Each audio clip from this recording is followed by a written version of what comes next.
Hi, everyone, and welcome to the Experience Maker Show, episode 12. This is Dan Gingiss, and I'm so happy that you have decided to join us live on LinkedIn and for the first time on Periscope or Twitter today. So thank you all for joining. Please be sure to leave comments during our interview today, and I will try to get to the audience questions later on. Again, Dan Gingiss, I am a customer experience virtual speaker now, consultant, author, and podcaster. And I love doing this show because I get to interview people who have really become the experience maker at their companies. And so I always have found that in order to be the best, you got to learn from the best. And so I love talking to smart people and learning from them. And there really is none smarter than our guest today, who is the managing director of Benco Dental, which is the largest independently owned dental distributor in the United States. Chuck Cohen is the managing director and also a good friend of mine, and we'll talk about how we know each other in a moment. But welcome, Chuck, to the show. Thank you, Dan. Thank you for having me. I'm not sure that I can live up to the wonderful introduction, but I certainly will try. So thank you for having me. I'm sure you can, because we've had enough conversations that I know for a fact this one will be interesting, even if we don't plan a single moment of it. So why don't we start a little bit by just telling us, if you could, tell us a little bit about you and your background and also about Benco Dental. Sure. So thanks, Dan. Benco Dental, we sell everything you see in a dentist's office. So we have about 1,500 employees across the United States. And dentists are great customers, and our job is to drive dentistry forward, to help them grow their practices, acquire the equipment and supplies they need to run their practices on a daily basis. My own background is I'm a third-generation family business owner. My grandfather started the business in 1930. My father ran the business for about 30 years, and my brother and I run the business today. We took over in the early 90s, and we've been going strong for about 25 years. Fantastic. And you are based right outside of Philadelphia, or a couple hours outside of Philadelphia, which of course is momentous because we know each other from the University of Pennsylvania. And Chuck and I spend some time on the board of directors for the Daily Pennsylvanian, which is the student newspaper there. And we were not only both graduates of Penn, but both managing editors of the newspaper, which of course bounds us for life.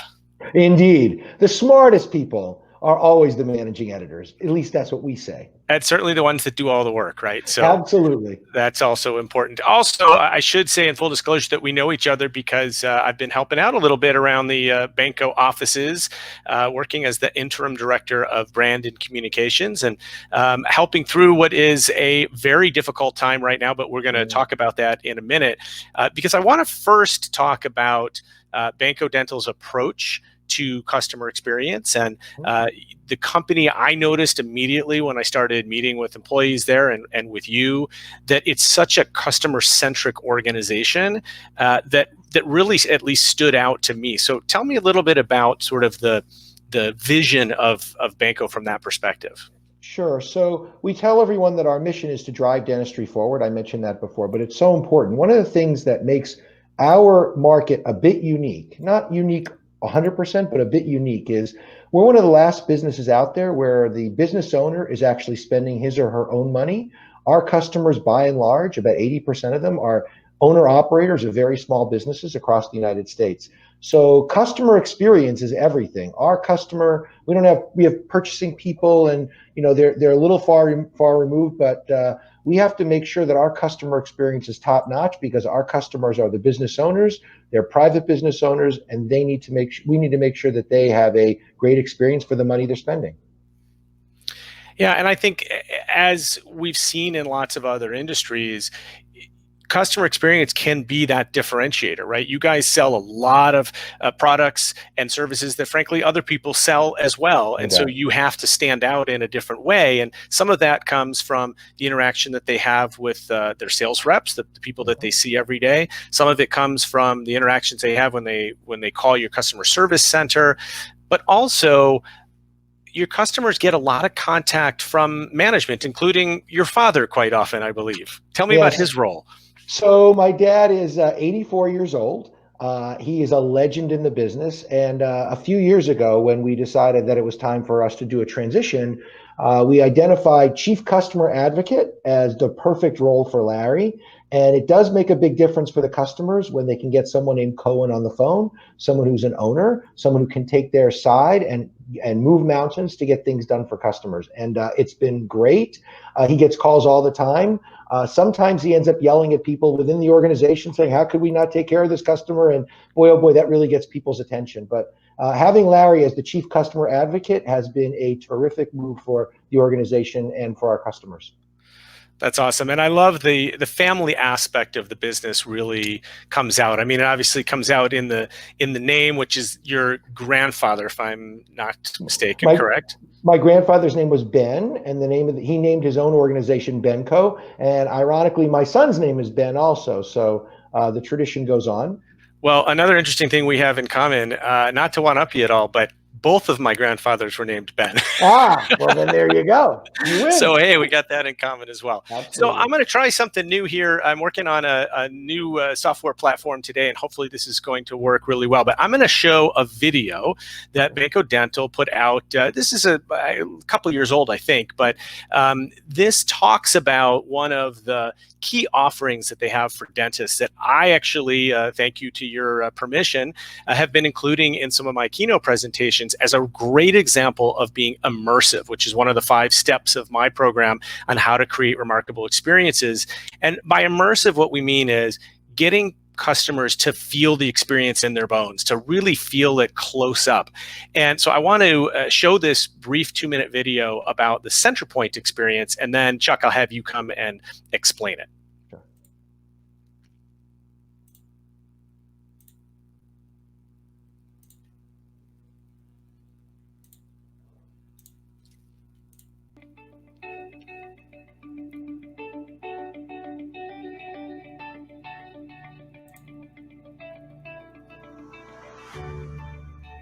Hi, I'm Melissa Sproul with the design team at Centrepointe, America's largest and most complete dental equipment showrooms.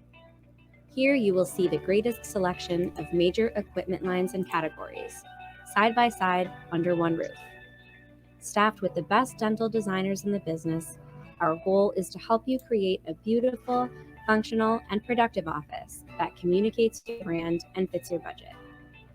Upon arrival, you are greeted by a Centrepointe genius who will guide your day. We encourage you to make yourself at home in our comprehensive operatories and sterilization centers. Each Centrepointe location offers a large digital imaging suite where you can work with 2D and 3D X-ray units and imaging software from the best brands in dentistry. And while you're here, get familiar with BencoNet and test drive Benco's one-visit solution in our dedicated CAD/CAM suites. Look around. The variety of floor and wall coverings on display will help you better visualize how design can influence your practice's environment. Available finishes run the gamut, from traditional to modern, green to luxurious, economical to lavish, which means time spent with an interior designer in our design library will be inspiring and hands-on. You can also sit face-to-face, working directly with the space planner to discover the best ways to maximize your office's workflow and productivity. Benco has 3 Centrepointe showrooms located in northeastern Pennsylvania, Dallas, Texas, and Southern California. Each showroom experience provides the kind of direct approach to outfitting your new office that you'll only find with Benco Dental. So join us at Centrepointe and let Benco help you create an office that's efficient and beautiful.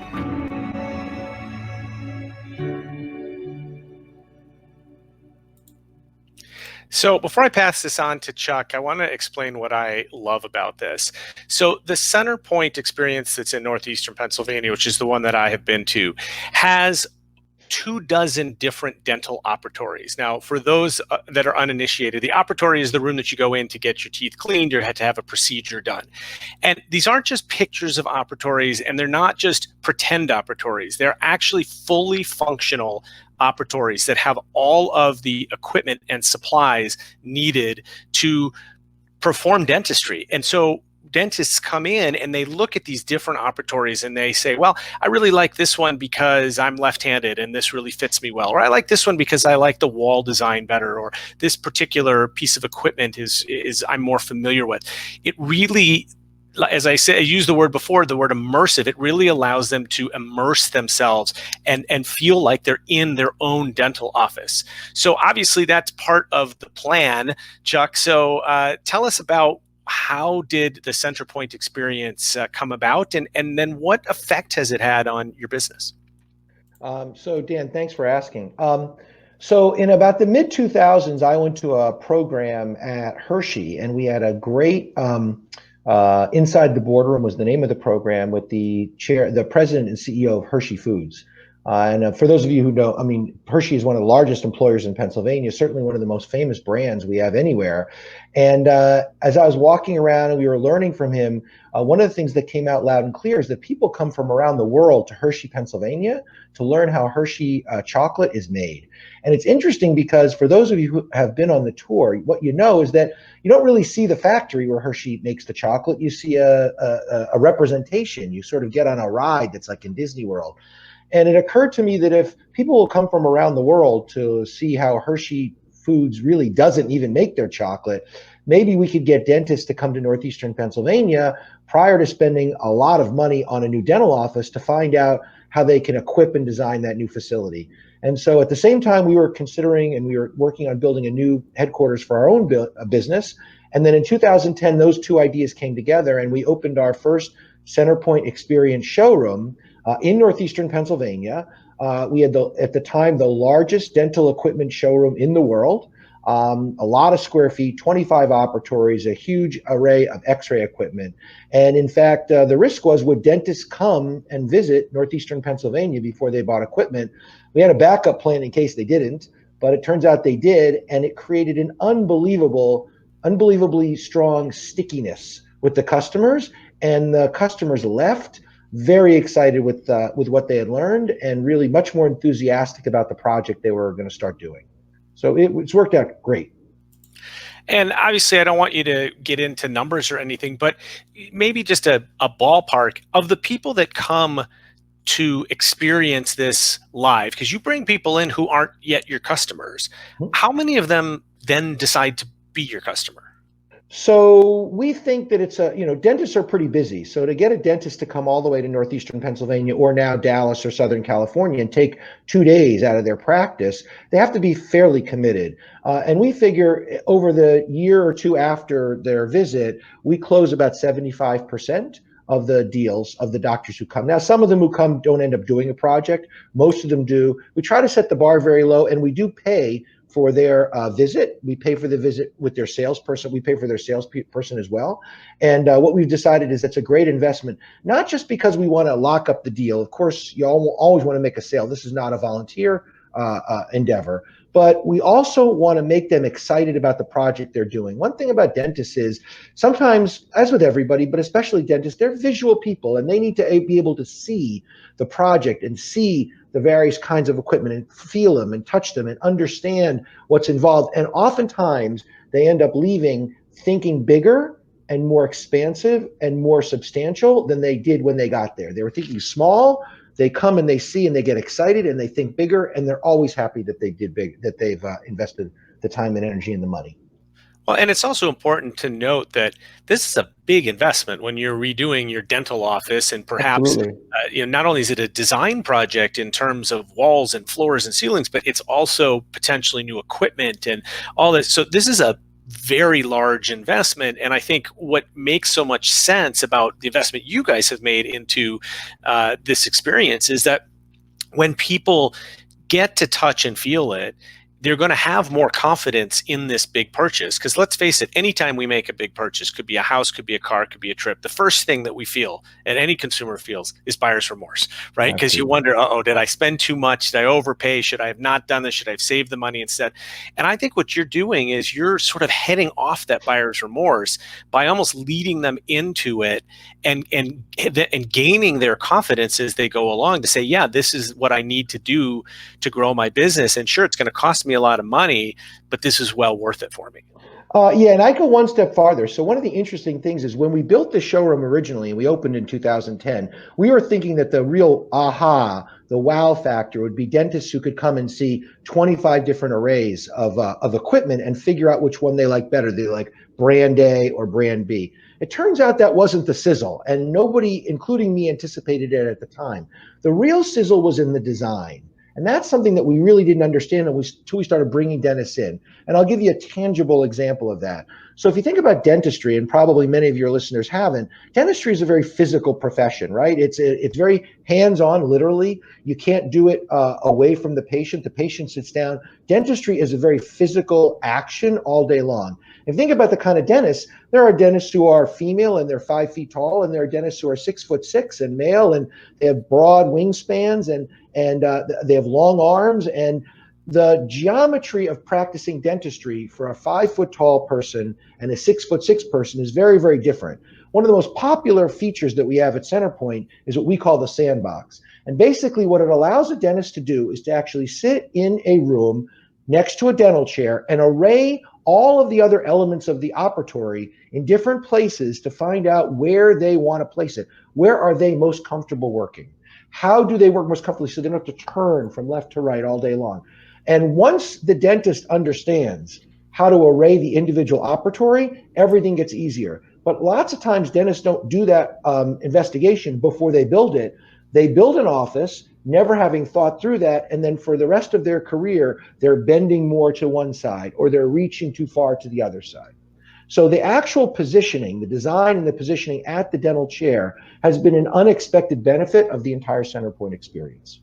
It sort of reminds me of the home buying process, right? That like you can go look in all of the rooms, but until you actually go cook in the kitchen, you don't know whether that kitchen is going to be right for you, because you don't know when you're just looking at the house that the oven is a little bit, the temperature is a little low or whatever it is. You just have to get in and use it with your hands, and that's what I think is so particularly cool about this. So let's pivot a little bit because obviously the dental industry, along with every other, has gone through a huge change recently. And I have long admired how you guys run Benco Dental in the first place as a very family-oriented business. I think all of the employees really feel like they're a part of a family. So let's start from just the business perspective before we get into dentistry itself. What you wake up one day and you realize like the whole world's about to close, and sales, I mean, I can tell you certainly from being a public speaker, sales go from a lot to zero in one day. Yep. And you have to immediately react. And let's face it, they didn't teach us this in business school, they didn't teach us this at Penn. There is no guidebook for this. So talk about how you reacted to the new reality in real time. Yeah. So what happened to us was in the early days of March, early part of March, we were actually doing very well, and even better because with the COVID-19, the spread of COVID-19, we were selling a lot of masks and gloves and asepsis products. So we actually were having pretty good numbers. Then on March 16th, the American Dental Association decreed that every dental office should close in the United States except for emergency care. And that's because all healthcare that was not essential got turned off so that all the emphasis for the United States could go toward frontline healthcare workers who are fighting the COVID-19 pandemic. And I would say, I don't disagree with that. I mean, I think that was the right decision by the ADA and the right decision for the United States. What it did to our business was fascinating. We went from 100% of business, our business went down 75% literally in 3 days. By the end of the week, our business had cratered. It was like every dentist in America had gone on a cruise at the same time. They were all on vacation. Their offices were closed, and it was quite stressful.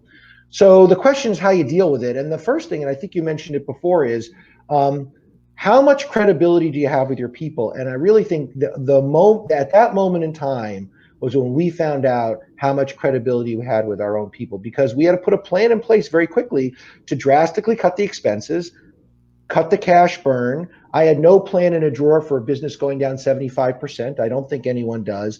But what it involved was some very difficult decisions. What we found out was that because we had spent 90 years talking to people and making them feel part of what we were doing. And we communicated very forthrightly. And we said, look, this is the problem we have.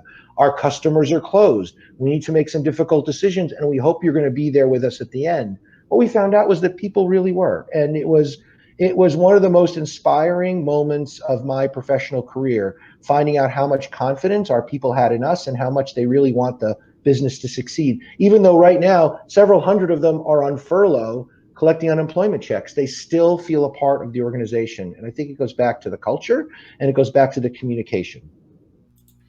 Absolutely. And I have seen, even though, as most people know, when somebody's on furlough, they're really not allowed, they are not allowed to work. That is the law. But the people at Benco, that part is what frustrates them. They're like, okay, fine, I'll stay at home, but I really want to help. Is there a way that I can help? And again, I think that's the culture that's been built at your organization over a long period of time. So to me, there's three constituencies that really stand out that we all have to pay attention to as business people at a time like this. And that's the employees, the customers, and then our suppliers or vendors or partners. So you talked a little bit about the employees. What are you doing for customers? How are you communicating with them? And how are you sort of prepping them to get through this difficult time? So one of the things we did is we definitely ramped up our communication pattern and our frequency with our customers. They're scared. We're all scared about COVID-19, but especially healthcare professionals, because they're looking at a world in which safety is becoming much more important. A lot of our practitioners, dentists, hygienists, dental assistants, are literally nervous that when they go back to practice, they are at risk for catching COVID-19. So what we've done is we've ramped up our communication. We've been very honest and upfront. We've said, look, here's what we're working on. Here's what we're doing. Here are the changes that we anticipate. And then just this week, we rolled out a plan for our salespeople to implement with their customers that will help dentists practice in the new normal. We're all going to have to change what we do. That's not different for dentists than for anybody else. And our job as a key supplier and a trusted advisor to all of our customers is to help them understand those changes as best we can and help them make the right decisions for their businesses going forward and their patients.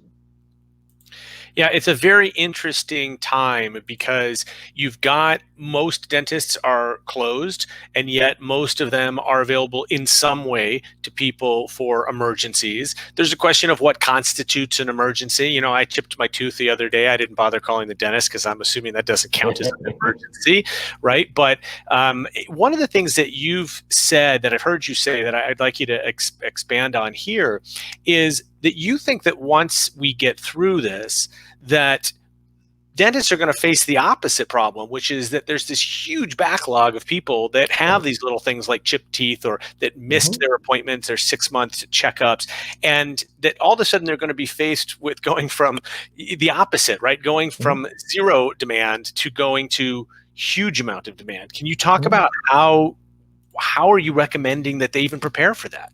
So it's really an interesting challenge because there will be, as with most businesses, there will be a pent-up demand in the beginning. So what we've talked to our customers about is how to schedule differently. At the same time, how you're going to get access to all the new products that you're going to need in order to practice in a post-COVID-19 world.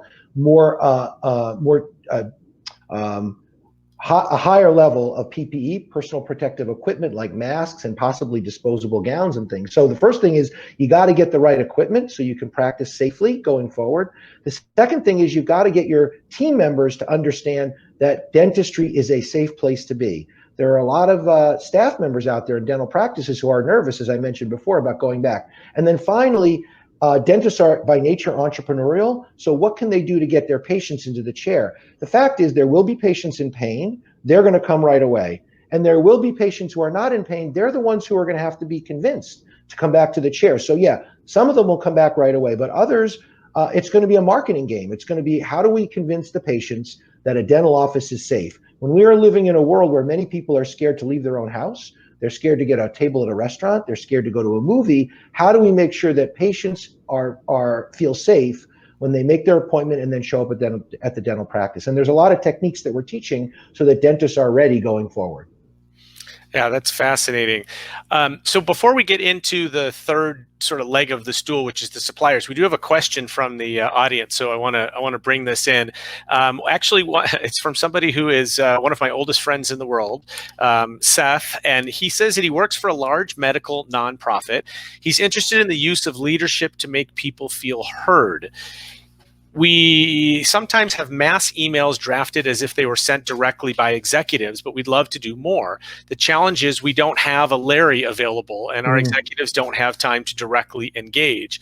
Would love any advice about ways to make people feel like someone in leadership is listening or cares without actually having somebody who can directly engage. Wow, Great that's question. that's a really good question, and it's a real challenge. I can only tell you what we've done in our organization, and that is, I personally have gotten 100% involved in our communication of late, and I'm of the belief that leaders have to be front and center and communicate, especially in a time of crisis. So I'm not sure that there is, from my perspective, that there is a really good answer, Dan, to the question that was asked, because if you're not going to spend the time during a time of crisis to communicate directly with customers and with employees and with suppliers about what you're doing and how you're doing it and why what you're doing is the right decision, then honestly, what are you spending your time on is my question. I was going to ask the So, same thing. Like, so I'm what's not sure more what important? leaders are doing in the situation, right? I mean, I can only tell you, I spend the weekend putting together an update for our people, and I directly supervise or work very closely with the person who puts together the weekly update for the customers, because I want to make sure we're communicating with the right tone and the right message to our customers during a time, and our employees during a time of crisis. And I Absolutely. think that's one of the things, by the way, that's won the day, because in the absence of communication, people make up their own stories. And I do think that our communication cadence and our quality has really helped us bridge this gap in a very big way. And one thing I would mention also is we've sent all of our communications to every one of our furloughed employees as well, because we think keeping them engaged is equally important. We got to keep them just as engaged as the people who we didn't furlough. Yeah, actually, Benco has set up both an external and an internal site webpage for COVID-19. I think I can actually show the external one here. Sure. And this one is, hopefully everybody can see this now, but this one is showing all of the resources that you guys have put together, a letter from the executives. There's one of the things that's been going really, really well is a ton of different webinars that are very highly attended, and then also watched on demand. We've got articles. You can see all of these different webinars. They're literally adding, I think, 2 or 3 a week to this, and people are not only watching them live, but are watching them afterwards. I think one of the keys is, and this is true always for content, right, is that you've got to be there where your customers are, providing them with useful information at the time that they need it. And right now, that's exactly what you guys are doing. I think that's keeping the customers engaged. And for employees, I'm not going to show that screen, but because it's an internal screen, but that's really a sort of, here's what's going on at Benco, and here's what's up with all of your benefits, and here's the news that's happening, and so that they can still stay connected even though they're on furlough, which I think is also a great idea. Absolutely. And the word I would throw in there also, Dan, is authentic. I mean, at a time like this when there's crisis, people need to understand that the communication is authentic. And I think that's something that we've done fairly well. We've made mistakes along the way, and we own them, and we make a change, and we do something different. But authentic communication in a time of crisis is absolutely the primary job, in my opinion. All right, so let's look at that third leg of the stool, which is your suppliers, your vendors, different partners, associations that you work with. How are you keeping in contact with all of them? Obviously, some of them you are knocking on the doors trying to get some supplies, and then others maybe we're not purchasing as much as we were, or we're not purchasing anything right now. So how do you keep those relationships from going sour after this is all over? Well, and like everybody in America, we're also asking for better payment terms from our suppliers. So everything you said, and you're being nice, part of the challenge is to call them up and say, hey, we can't afford to pay you for an extra 30 days or 60 days. Can you help us out with some terms? Again, it comes back to the communication and how good the relationship has been over the years. I do think in times of crisis, people do lean on the relationships a lot, and we've done that as much as anybody has. I don't want to say that we're too big to fail, because that's not really what I mean. But what I do mean is our suppliers and our customers recognize that our people, and I'm not saying me, but our people really provide an important value in the market. And the market would not, there would be a hole in the market that we serve if we were not available. And I do think that through the years, we've proven that over and over again. And I think now's the time to lean on that and say, hey, we need help. Everyone needs help. We need help like everybody else does. How can we work this out together? So it's communication, it's authenticity, and it's putting favors in the favor bank so that later you can draw on that and you can say, look, we need some help. It's really interesting that what I heard you say there is that essentially the things that you do all the time are benefiting you now even more so because people appreciate it even more. Yeah, and I think really treating everybody with respect. And we've got a couple of competitors in our market that I would say do not treat, for example, the vendors with as much respect as we do. For example, so in our world, we've got manufacturer partners and they actually make stuff and then we're a distributor and we sell it.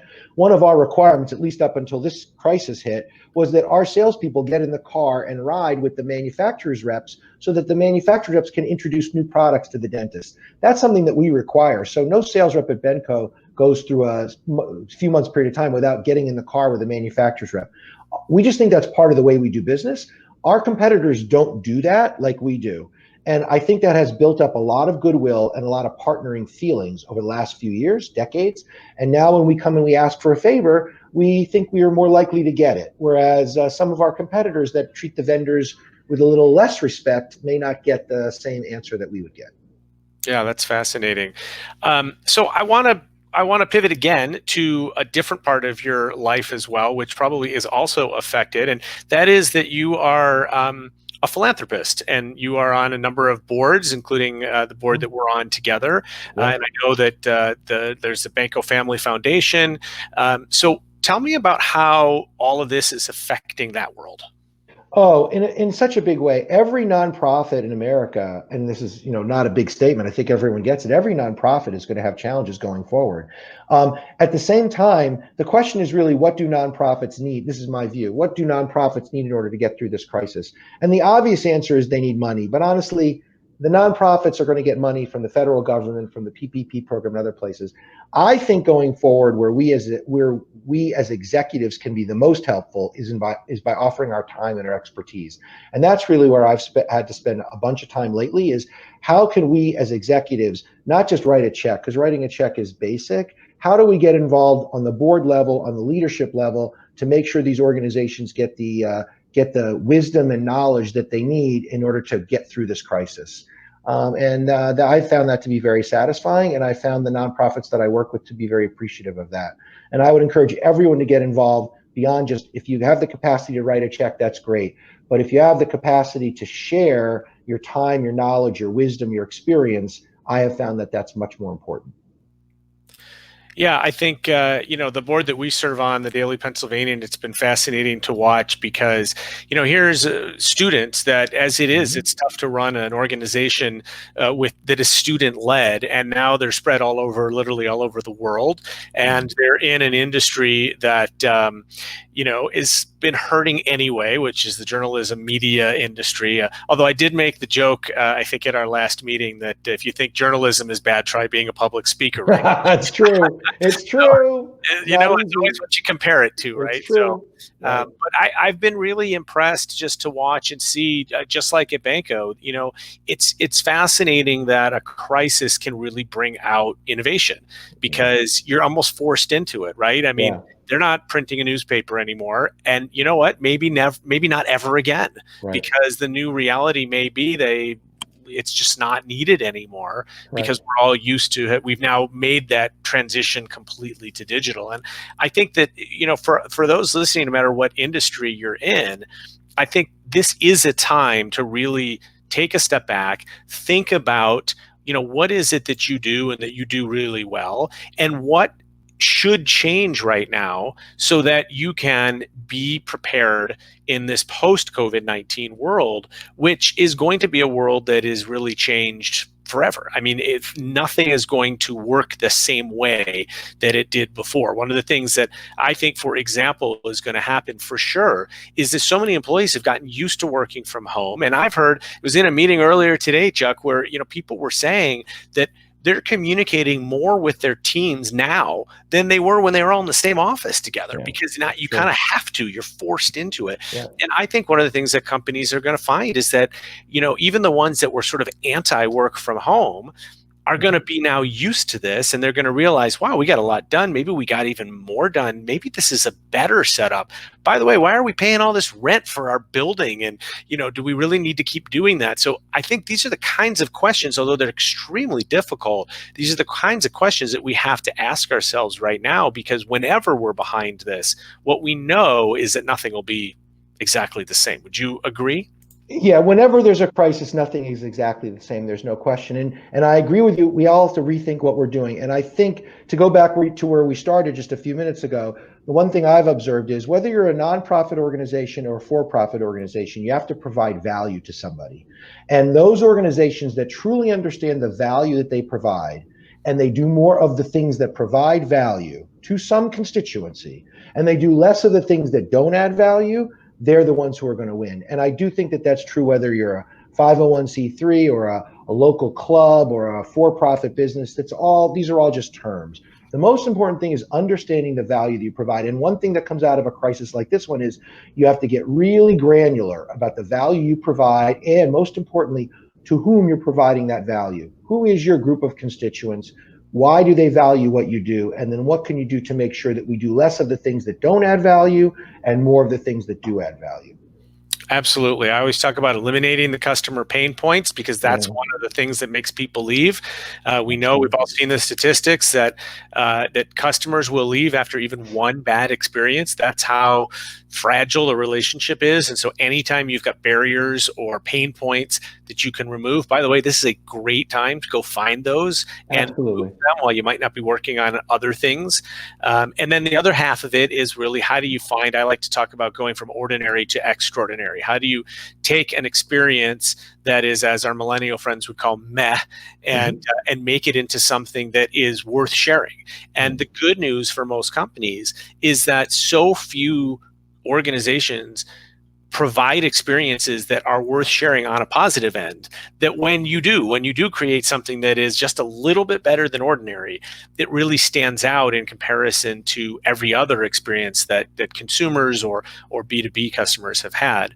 Our friend Mitch Jackson, who's been watching, says that this is going to be a good pivot.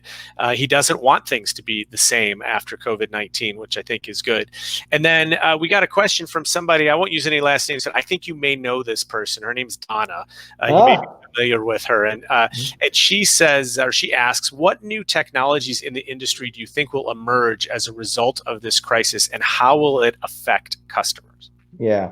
So not just about our business, but I'll just broaden it to, in general, everybody.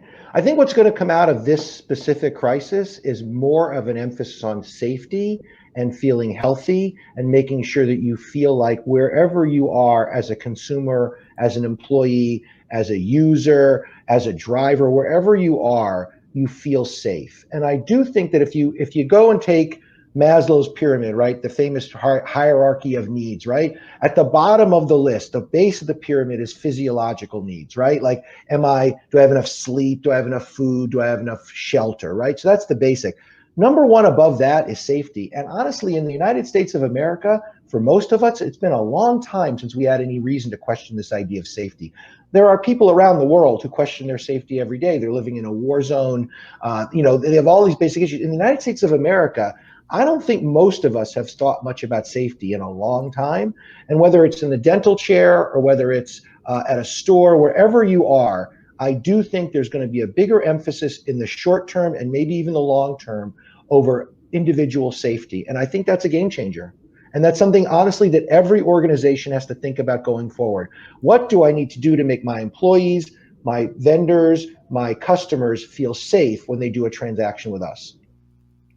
Absolutely. And I do think that goes for any industry in which you are interacting with customers, either directly or indirectly. I mean, how many articles have you read about whether it's safe to open up that Amazon package that you got Absolutely. today? So it doesn't matter if you're not a dental office where you're literally in somebody's mouth. Really, any time that you have connection with a customer, indirectly or directly, I think it is going to be imperative and incumbent upon companies to make their customers feel safe. I think that's a really great point. So we've actually gone a little bit over today. Usually we go about a half an hour, but I knew you and I were going to have a lot to talk about, and this has been absolutely No trouble. fascinating. I want to thank Chuck Cohen so much for being here, the managing director of Benco Dental. You can learn more about Benco at www.benco.com. That's benco.com. And we will be back again next week, episode 13 on the Experience Maker. And I just want to thank everybody for tuning in every week, especially the folks that showed up on Twitter this time for the first time, and also those that are consistent viewers on LinkedIn. Really, really happy to have you. Next week, we're going to have Jeannie Walters, who is a customer experience guru. She's the CEO of a company called 360 Connects. She's a fellow Chicagoan and a super, super great woman. So very excited to have her next week. Thank you again for tuning in. Really appreciate it. We'll see you next week and every Thursday at 4 p.m. Eastern. This is Dan Gingiss for the Experience Maker.